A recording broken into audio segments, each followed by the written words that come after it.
नमस्कार दोस्तों, स्वागत है एक बार फिर से बहुत ही शानदार वीडियो में। तो आज के इस वीडियो में बात करेंगे हम उलूपी के बारे में, जिसे अलूची या अलूपिका के नाम से जाना जाता है। हिंदू महाकाव्य महाभारत में वर्णित एक नाग राजकुमारी है। अलूपी राजा कौरव की बेटी है। अर्जुन की पत्नी जिसको दूसरी पत्नी थी, उसका उल्लेख विष्णु पुराण और भागवत पुराण में मिलता है। कहा जाता है कि अलूपी ने वनवास के दौरान अर्जुन से मुलाकात की थी और उनसे विवाह किया, जिससे अर्जुन का एक पुत्र इरावन हुआ और चित्रांगना से अर्जुन के पुत्र बभुवाहन के पालन पोषण में उन्होंने प्रमुख भूमिका निभाई। युद्ध में बभुवाहन द्वारा मारे जाने के बाद अर्जुन को पुनर्जीवित करके वसुओं के श्राप से मुक्ति दिलाने का श्रेय भी उन्हें जाता है। तो बात करेंगे हम उनके प्रारंभिक जीवन के बारे में। तो अलूपी नागराज कुमारी कौरवी की पुत्री थी। उनके पिता गंगा नदी के पानी के नीचे नागों के राज्य पर शासन करते थे। वह एक अच्छी तरह से प्रशिक्षित योद्धा थी। अर्जुन से विवाह कैसे हुआ? तो पांडवों के तीसरे भाई अर्जुन को राज्य की राजधानी इंद्रप्रस्थ से निर्वासित कर दिया गया था, ताकि भाइयों की साझा पत्नी द्रौपदी से विवाह की शर्तों का उल्लंघन करने के लिए प्रायश्चित के तौर पर 12 साल की तीर्थ यात्रा पर जा सके। ब्राह्मणों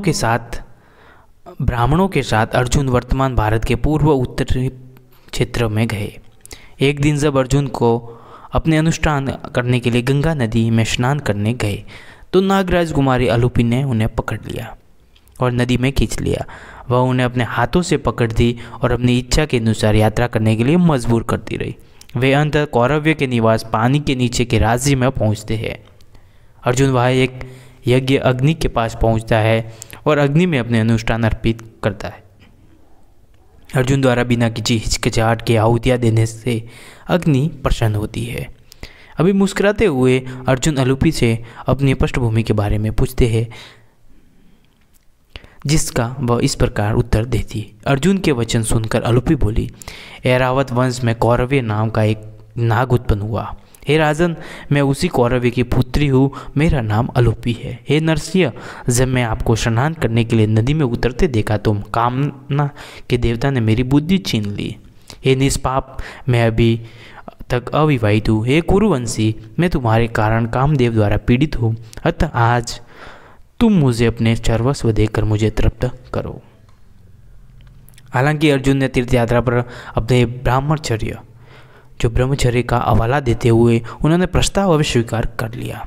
अलूपी का तर्क था कि उनका ब्रह्मचर्य केवल अर्जुन की पहली पत्नी द्रौपदी तक ही सीमित है।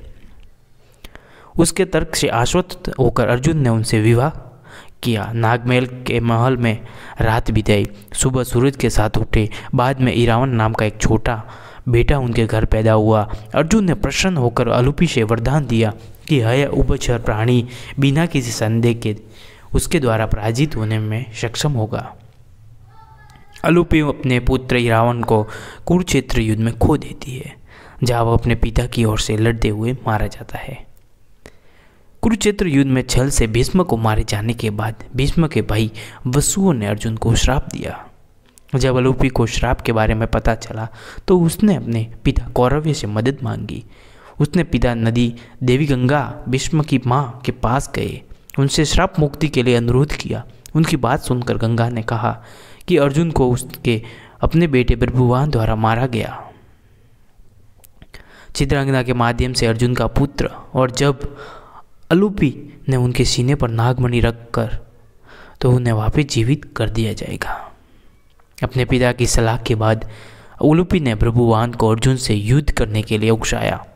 जब अर्जुन अश्वमेध यज्ञ के लिए घोड़ा लेकर मणिपुर जाते हैं, तो राजा बभुवाहन अलूपी के निर्देशानुसार अर्जुन को द्वंद्व युद्ध के लिए चुनौती देते हैं।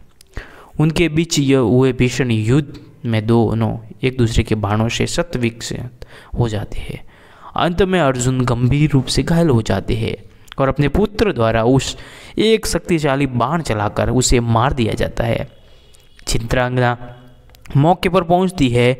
बभुवाहन को अर्जुन से युद्ध करने के लिए उकसाने के लिए अलूपी को गाली देती है। अपने किए पर पछतावा करते हुए बभुवाहन खुद को मारने का निश्चय करता है। जब अर्जुन को वापस जीवित किया जाता है तो उलूपी चित्रांगना और प्रभुवान को देखकर खुश होता है और वह सभी को हस्तिनापुर ले जाता है। कलयुग के शुरू होने पर पांडव द्रौपदी के साथ सेना निर्वित हो गए। अपने एकमात्र उत्तराधिकारी अर्जुन के पोते परीक्षित को गादी सौंप दी। अपना सारा सामान और संबंध त्याग कर वे कुत्ते के साथ हिमालय की तीर्थ यात्रा पर निकल पड़े। अलूपी गंगा नदी में अपने राज्य में वापस चली गई। अगर आपको अलूपी के बारे में यह जानकारी अच्छी लगी हो तो वीडियो को लाइक करें और चैनल पे आप नहीं हो तो चैनल को सब्सक्राइब जरूर करें।